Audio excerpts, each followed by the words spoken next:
ஒரு week day evening husband hardware items வாங்கணும்னு கிளம்புனாங்க. நாங்களும் வரோன்னு சேர்ந்து கிளம்பியாச்சு எல்லாரும். அவரு எதுக்கு வந்தாரோ அது வேற.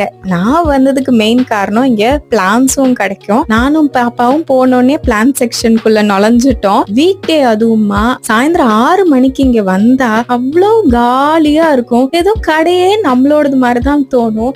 அமர எல்லாத்தையும் நல்லா பார்க்கலாம். எனக்கு பிளான்ஸ் வளர்க்கறதுன்னா ரொம்ப பிடிக்கும். ஆனா என்னதான் கவனிச்சாலும் அப்பப்ப சிலது செத்து போயிரும். ஆனா இந்த செடி வளர்க்குறோங்கிற ஆசை மட்டும் சாக மாட்டேங்குது. அதனாலதான் இங்க வந்த கொஞ்சம் சீப்பா பிளான்ஸ் கிடைக்கும். கார்டன் சென்டரை கம்பேர் பண்ணா ஆல்சோ ஈஸியா ப்ராபகேட் பண்ற மாதிரி பிளான்ஸ் தான் சூஸ் பண்ணி எடுத்து வச்சுட்டு பாப்பாக்கு வீனஸ் ஃபிளை ட்ராப்பை பத்தி எக்ஸ்பிளைன் பண்ணிட்டு, இந்த இடத்துல வந்து பூச்சி நின்னாதாண்டா டொப்புன்னு மூடி சாப்பிட்டுருன்னு என் கைய வைக்க போனதுக்கு அவன் அம்மா உங்களையும் சாப்பிட்டுரும் வைக்காதீங்கன்னு பதட்டப்பட எங்களுக்கு சிரிப்பு தாங்கல. கியூட்டாவும் இருந்தது. அப்படியே சிரிச்சுட்டு எல்லாத்தையும் பில் பண்ணிட்டு வந்துட்டோம்.